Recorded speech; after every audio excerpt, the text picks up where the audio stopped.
અમદાવાદના સાણંદ વિસ્તારમાંથી જૂની ચલણી નોટો ઝડપાઈ છે। ₹500 અને 1000ના દરની જૂની બંધ કરાયેલી નોટો મળી આવી છે। સાણંદ પોલીસે 2 કરોડની રદ થયેલી જૂની ચલણી નોટો સાથે 2 શખ્સોને ઝડપી પાડ્યા છે, તો ગાંધીનગરના 2 યુવકો જૂની નોટોના બદલે નવી નોટો લેવા માટે આવ્યા હતા। અમદાવાદના પટેલ નામના વેપારીના રૂપિયા હોવાનું છતું થયું છે।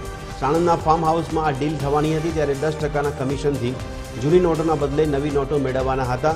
સાણંદ પોલીસે જાણવા જોગ નોંધીને બંને શખ્સોની પૂછપરછ શરૂ કરી છે।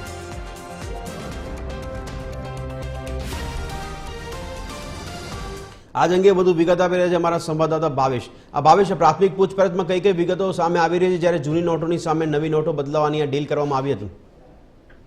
ભદ્રેશ, વાત કરવામાં આવે તો 500 અને 1000 રૂપિયાના દરની નોટો લાંબા સમય પહેલા જે રદ કરી દેવામાં આવી છે અને સરકારે તમામ નોટો પરત ખેંચી દીધી છે, પરંતુ અમદાવાદ જિલ્લાના સાણંદમાંથી 2 વ્યક્તિઓને 2 કરોડની રકમની જૂની ચલણી નોટો સાથે પકડવામાં આવ્યા છે। ગાંધીનગરના બંને યુવકો આ નોટો વટાવવા માટે આવ્યા હોવાની હકીકત સામે આવી છે અને અમદાવાદના એક વેપારીના રૂપિયા હોવાનું તપાસમાં ખુલ્યું છે।